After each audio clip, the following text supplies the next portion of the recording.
Hello friends, welcome to my channel loving with ঋতুতে তোমাদের সবাইকে স্বাগতম। বন্ধুরা, তোমরা কেমন আছো? আশা করি তোমরা সবাই অনেক অনেক অনেক ভালো আছো। আর বলি কি গুড ইভিনিং, কারণ এখন বাজে 7টা সন্ধ্যা। তো এখন আমি ভিডিওটা এডিট করতে বসেছি। আর এই ভিডিওটা আমি কিছুক্ষণ আগে যে রিলসগুলো করলাম, তো রিলসগুলো করার জন্য আমি একটু সেজেছিলাম। শুধু রিলস করব বলেই নয়, তার পেছনে একটা বড় রিজন আছে, সেটা পরে জানাচ্ছি রিজনটা কি। তো সবার আগে বলে রাখি, ছোটরা আমার ভিডিও থেকে দূরে থাকো আর বড়রা আমার ভিডিও দেখে এনজয় করো। তার কারণ এখানে অনেক দুধে ভাতে বাচ্চারা রয়েছে যারা প্রতিনিয়ত কমেন্ট করে তাদের নাকি ভালো লাগে না। তো তাই তাদেরকে আমি বলছি যে তারা আমার ভিডিও দেখে দূরে থাক, কারণ আমি চাই না যে যাদের ভালো লাগে না, না লাগার সত্ত্বেও তারা আমাকে দেখুক। আর যাদের ভালো লাগছে তারা তো অবভিয়াসলি দেখবে, কেন দেখবে না? আমি তো ভিডিও দিচ্ছি দেখার জন্য, তাই না? তো যাই হোক বন্ধুরা, চলো তোমাদেরকে টপিকটা বলি যে আজকে আমার এরকম নতুন বিয়ের মানে নববধূ লুকটা কেন করেছি। তার কারণ হচ্ছে একজন মেকআপ আর্টিস্ট, আমার ওনার সাথে কথা হয়েছে ফেসবুকে, প্রিয়া কি বেশ, ও প্রিয়া মেকওভার্স। তো উনি আমাকে বলেছে যে দিদি ভাই তুমি কি একটা ব্রাইডাল শ্যুট করবে? তো আমি এর আগে কখনো ব্রাইডাল সাজিনি, আর আমার ভীষণ ইচ্ছা যে আমি একটা ব্রাইডাল শ্যুট করাবো, কারণ আমার নতুন বউ সাজার ভীষণ ইচ্ছা। যেহেতু এটা আমি নিজেই করেছিলাম, তো এই সাজটা আমার একদম জীবনে একটা শখ। তো যাই হোক না কেন, আমি বলেছিলাম যে হ্যাঁ সাজবো। তো বলেছিল যে হ্যাঁ আমাদের একটুখানি এরকম গোলুমোলু একজন মুখ দরকার, তো মডেল হিসাবে তুমি কি সাজবে? তোমাকে খুব ভালো লাগে, তোমার ভিডিওগুলো আমি দেখি। তো আমি ওকে বলেছিলাম যে ঠিক আছে, কেন সাজবো না, নিশ্চয়ই সাজবো। যদি আমার পছন্দ হয় তোমার সাথে কথাবার্তা বলে, তাহলে পরে আমি তোমাকে জানাবো। তো আমাকে বলেছিল দিদিভাই তাহলে তুমি একটা কাজ করো, তুমি একটা লাল যে কোনো শাড়ি পরে কোনো রকম নর্মাল একটা ভিডিও আমাদেরকে, ভিডিও হোক বা ফটো হোক, তুমি আমাকে পাঠাও। তো যাই হোক, যার কারণে কিন্তু আমি এই যে লাল শাড়িটা দেখছো মেরুন কালারের, এই শাড়িটা পরে যে কয়েকটা ফটো তুলবো, সেই ফটোটা কিন্তু আমি ওদেরকে পাঠাবো। আর তারপরে ভাবলাম বিয়ের সিজন চলছে, তাহলে পরে আমি কেন না একটুখানি বিয়ের লুক দিয়ে নিই। তো আমি মানে এটা চন্দন নয়, এটা হচ্ছে যে তিলক মাটি আছে না, আমার ঘরে তিলক মাটি ছিল, তো আমি তিলক মাটি দিয়ে একটুখানি সাজার চেষ্টা করলাম। আর তোমরা তো জানো আমি মুখে কোনো রকমের কখনো কোনো রকমের কোনো ক্রিম ইউজ করি না, কোনো রকমের কোনো মেকআপ ইউজ করি না। তো যাই হোক, নর্মাল আমি যে ময়েশ্চারাইজারটা ইউজ করি সেই ময়েশ্চারাইজারটা দিয়েছি। দিয়ে নেওয়ার পরে কিন্তু আমি এই খড়ি মাটিটা দিয়ে, এই সরি খড়ি মাটি নাকি তিলক মাটি, তিলক মাটিটা দিয়ে কিন্তু আমি নিজে নিজে এঁকেছি। তো যাই হোক, আঁকাটা কেমন লাগছে আর এটা সেজে আমাকে কেমন লাগছে তোমরা কিন্তু অবশ্যই কমেন্ট করে জানাবে, জানাতে একদম ভুলবে না। তো প্রিয়া মেকওভার্সকে অনেক থ্যাঙ্কস জানাচ্ছি আমার সাথে কন্ট্যাক্ট করার জন্য। আর এই দেখো, তুমি বলেছিলে সাজাবে, তো আমার খুব নিজে থেকে সাজতে ইচ্ছা করলো, আমি নিজেই সেজে নিলাম। তো ফটো যখন দেবো তুমি তো দেখতেই পারবে, কিন্তু তখন তো আর আমার এই মুখের যে সাজটা আমি সেজেছি এইটা তো আর থাকবে না, তখন নর্মাল শাড়ি পরেই থাকবে। আর তুমি যেহেতু আমার সব ভিডিও দেখো, তো তুমি আমার নিশ্চয়ই এই ভিডিওটাও দেখবে, আর তখন কিন্তু তুমি আমার এই লুকটাও দেখতে পারবে। তো যাই হোক, আমার মনে হয়েছে যে চুলটা বেঁধে আমাকে একটু ভালো লাগছে না, তো যার জন্য কিন্তু আমি চুলটা ছেড়ে দেবো ভাবছি। তো আগে চলো শাড়িটা ঠিকঠাক পরে নিই, তারপরে কিন্তু আমি চুলটা ছেড়ে দিই, একটুখানি দেখবো কেমন লাগে। তো যদি দেখি চুল ছেড়ে ভালো লাগছে তাহলে চুল ছেড়ে ফটো দেবো, আর যদি দেখি যে না চুলটা বেঁধে ভালো লাগছে তাহলে কিন্তু আমি চুলটা বেঁধেই ফটো দেবো। তো যাই হোক, এরকম অপরচুনিটি আমি এরকম ফার্স্ট পেলাম।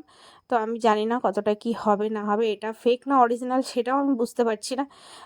তো আমি ওর সাথে কথা বলবো, কথা বলে আমার যদি মনে হয় যে হ্যাঁ এটা অরিজিনাল, তবেই কিন্তু আমি এগ্রি হব, তা না হলে কিন্তু আমি হব না। তো যাই হোক, আজকে ওকে আমার ফটোটা দিতে দিতে মনে হয় প্রায় 9টা 9:30 বেজেই যাবে। তো ফটোগুলো দেওয়ার পর ওর সাথে আমি কথা বলবো, কথা বলার পর কি বলে সেটা তো আমি জানি না, যেহেতু আমি ফার্স্ট টাইম এরকম কথা বলছি। তো এরকম যদি তোমরা কেউ জেনে থাকো বা তোমাদের সাথে কারোর সাথে যদি এরকম কিছু ঘটে থাকে, তো আগের থেকে ফটো দিতে হয় কিনা তোমরা কিন্তু আমাকে আগের থেকে অবশ্যই কমেন্ট করে জানাবে, কারণ আমার সাথে তো এরকম ফার্স্ট টাইম হচ্ছে। আমি এর আগে কখনো এরকম ব্রাইডাল শ্যুট বা কোনো রকমের কোনো ফটোশ্যুট করিনি। তো যাই হোক, আমি এটাও দেখে নিলাম যে শাড়িটা আমাকে এক পিনাপে ভালো লাগছে নাকি শাড়িটা পিন করে ভালো লাগছে। তো তারপরে দেখলাম শাড়িটাতে দুরকমভাবে ভালো লাগছে, কিন্তু আমি যেহেতু এক পিনাপে ভালোবাসি শাড়ি পরতে, তো শাড়িটা কিন্তু আমি সিঙ্গেল পিনেই পরেছি। তো এই দেখো চুলটাও ছেড়ে দিয়েছি, তারপরে দেখছি যে না, বাঁধা চুলের থেকে ছাড়া চুলেই ভালো লাগছে। তো তারপরে ভাবলাম যে আমি চুলটাকে ছেড়েই দিই। আর চুলটা ছেড়ে নিয়েই চলো আমি কয়েকটা সুন্দর করে 2-1টা রিলস বানিয়ে নিই। এখন ট্রেন্ডিং অনেকগুলো ভোজপুরি সং বেরিয়েছে যেগুলোতে রিলস করতে হবে, আমার অনেক শখ, কারণ সবাই করছে আমাকেও তো করতে হবে, তাই না?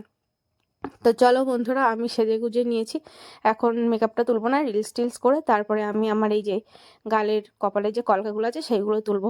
আর এইগুলো তোলার পরে কিন্তু আমি ওকে ফটো তুলে ফটোগুলো সেন্ড করব। তো যাই হোক বন্ধুরা, আমার ভিডিওটা কেমন লাগলো তোমরা কিন্তু অবশ্যই কমেন্ট করে জানাবে। কমেন্ট করে জানাতে কিন্তু একটুও ভুলবে না। আমাকে যদি ভালো লেগে থাকে তাহলে পরে আমার চ্যানেলটা কিন্তু অবশ্যই সাবস্ক্রাইব করে নেবে, যদি সাবস্ক্রাইব না করা থাকে তো। আর কমেন্ট করে তো জানাবে। তো এই দেখো আমার রিলস করা কমপ্লিট হয়ে গেছিলো, আমি মেকআপ তুলছি। মেকআপ বলতে এই সাজগুলো যখন আমি তোমাদেরকে এই কার্টন বারটা দেখাবো তখন বুঝতে পারবে যে এর মধ্যে এই যে লাল, এটা আমি একটা লিকুইড লিপস্টিক দিয়ে এই যে ডটগুলো দিয়েছিলাম লিকুইড লিপস্টিক দিয়ে, তো কিছুতেই উঠছিল না। আমি যে আমার টোনারটা আছে, তো আরেকটু টোনার নিয়ে নিলাম, টোনার দিয়ে এগুলোকে তোলার চেষ্টা করছিলাম।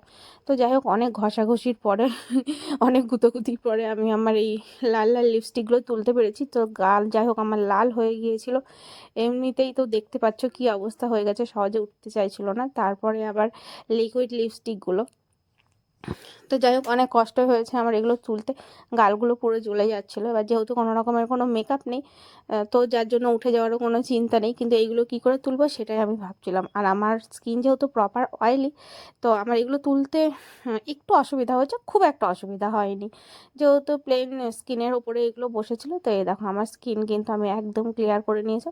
তো যারা ভাবছো বা যারা বলো যে আমি স্কিনে কি ময়দা আটা সব কিছু মাখি, আমার আটা ময়দা কেনার পয়সা নেই, কারণ যেই পরিমাণে দাম বেড়ে গেছে আর মেকআপ কেনারও পয়সা নেই। তো যাই হোক আমি এরকম উইদাউট মেকআপে অনলি জাস্ট করেছিলাম। এই দেখো তুলোটা দেখে তোমরা বুঝতে পারছো যেখানে শুধুমাত্র ওই লিপস্টিকের যেই রেড কালারের রঙটা সেটা ছাড়া কিন্তু আর কিছু নেই। যদি আর কিছু থাকতো তাহলে কিন্তু তোমরা অবশ্যই দেখতে পারতে, তাই না? তো চলো, তোমরা আবার কেউ ভেবো না যে আমি এক গাদা চড়া মেকআপ করে তোমাদের সামনে এসেছিলাম। আর ওখানে যে স্কিন কালারটা দেখা যাচ্ছে রিলসের মধ্যে, সেইগুলো কিন্তু ফিল্টারের জন্য হয়েছে, ঠিক আছে?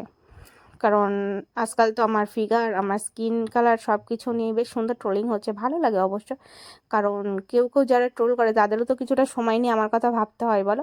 তো এইটাই বা কয়জনা ভাবে, এটা ভেবেই আমার ভালো লাগে যে আমার কথা কতজনা ভাবে। উফ, শুধু আমার কথা নয়, আমার পরিবারের কথাও অনেকে ভাবে। তা ভালো, তোমরা ভাবতে থাকো আর ভেবে কমেন্ট করো কেমন লাগছে জানিও। যদি আমার ভিডিওগুলো ভালো লাগে, তোমরা যদি ভালো ভালো কমেন্ট করো তাহলে কিন্তু আমি আরও এরকম ভিডিও তোমাদের সাথে শেয়ার করব।